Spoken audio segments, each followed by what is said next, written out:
Senator, as a Bohemian and as someone who went to Baylor University, which is near West Texas, and if anyone looks at my size, you can tell I enjoyed many kolaches growing up my 4 years there. So if you don't know, it's the Bohemian Czech pastry. So it's a Danish without frosting. So you'll love it, trust me. My grandmother made the best of them.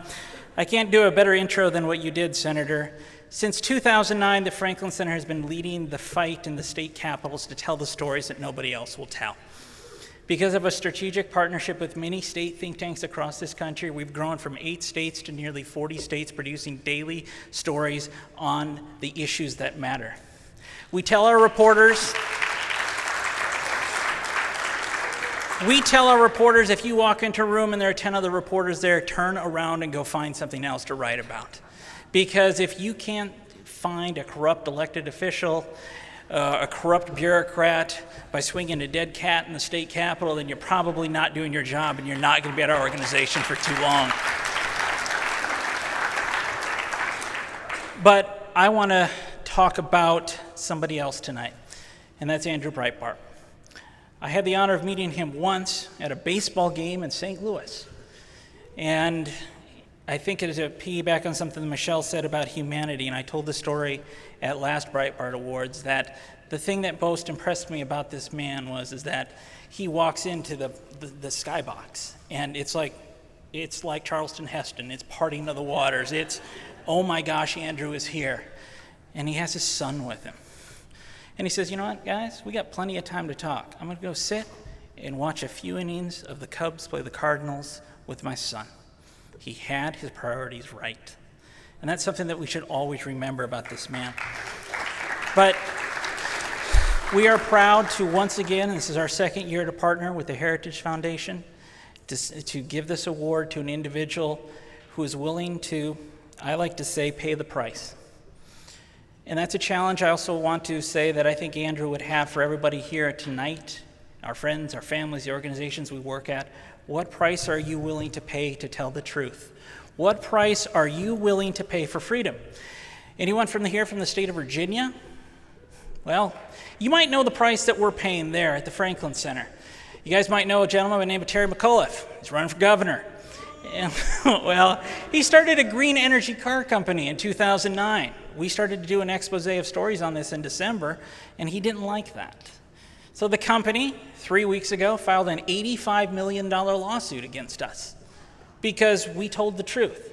Now, I can't wait to depose Terry with our lawyers. And if they thought that they were going to intimidate us, if they thought that we weren't going to stand up for the First Amendment, I got 3 words for you. Bring it on.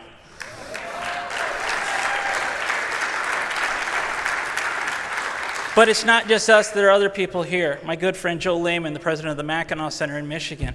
I know that organization has received death threats and bomb threats when they dared to tell the truth about public employee unions and teachers unions. But it doesn't have to be that big. It's as Michele pointed out. Respond back to people who are angry at you on Twitter. Don't leave a charge unanswered. Because if you do, you let them set the narrative. So as our reporters and our citizens, and you are in every state across this country, telling the story and changing the narrative, don't let anyone intimidate you. It's a steep price for us to defend the First Amendment.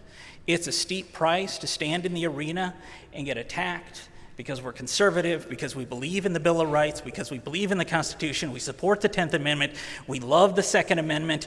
We are Americans and we love liberty, and we will stand here from this point on and defend our freedoms no matter what, and we will talk about it at the Franklin Center with our reporters, and we will tell your stories, and we will tell the stories of the individuals that are fighting government, and we will tell the stories of how Obamacare is being implemented across this country.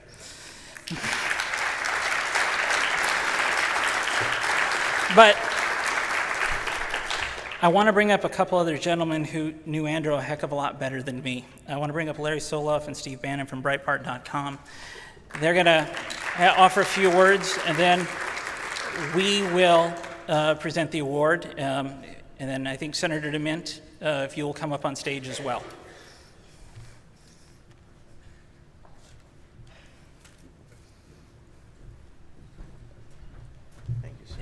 Thanks, Jason. Yeah, thank you very much. Steve and I, on behalf of ourselves and Susie Breitbart and Andrew and Susie's 4 children, as well as the company Breitbart News Network, wish to thank the Franklin Center and the Heritage Foundation for honoring Andrew, his legacy, and his fearless brand of journalism with this 2nd annual Breitbart Award. The recipient of the award tonight, I happen to know who it is. I have a feeling a lot of you have figured out who it is.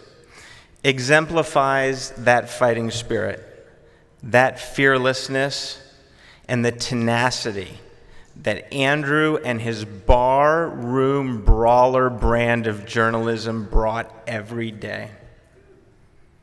Andrew always believed in standing up to bullies, usually the mainstream media and the institutional left.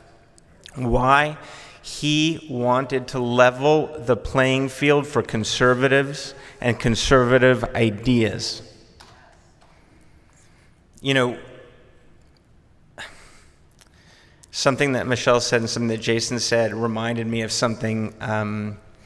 There is a price to pay for standing up for your principles at times. And the hate mail that Michele spoke of, that Andrew would receive, directed, I kid you not, I've read it, at his children and other things, was horrific. And it got to the point where someone said, did Andrew like to be hated? Because he ended up getting so much vitriol from the left and the mainstream media. And a really good friend of Andrew's, I think, put it best at his funeral. And he said, no, Andrew didn't like to be hated. But what he loved doing was absorbing that hate so that others didn't have to. You want to fight somebody? You want to dislike somebody for fighting for conservative principles? Bring it on. I'm strong enough. I'll take it. Leave these people alone.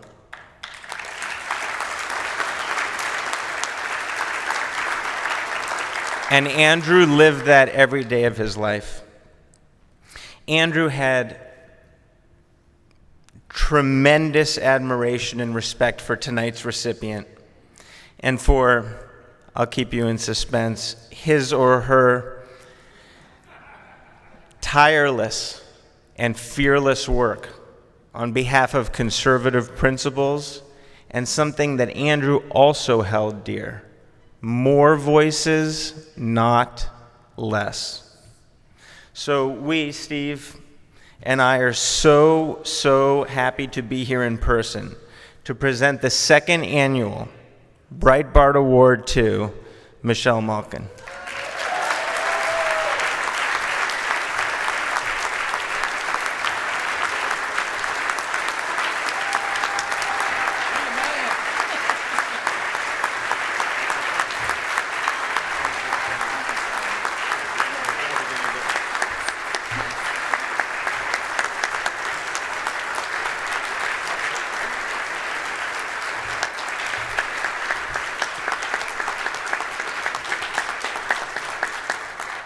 Thank you. I really am touched and moved. Andrew was an inspiration, as I said, to so many. This is for everyone who's out there right now, fighting and infused with his spirit. I have so many friends out there in the new media community, in the grassroots activism community, and I can't tell you how many times, as I said, every single day you see it. He is ubiquitous, and I hope, please extend my thanks to Susie and the children. I know that when they're old enough, they will see that he lives on. And to remember that fighting spirit of never giving up, and going back and reading or listening to that CPAC speech, because there was something else he said there that I think is very important, especially as we fight, like I said, sometimes amongst ourselves, but remember the big picture and the big perspective, that in the end, we do need to unify if we are going to take this country back. Thank you.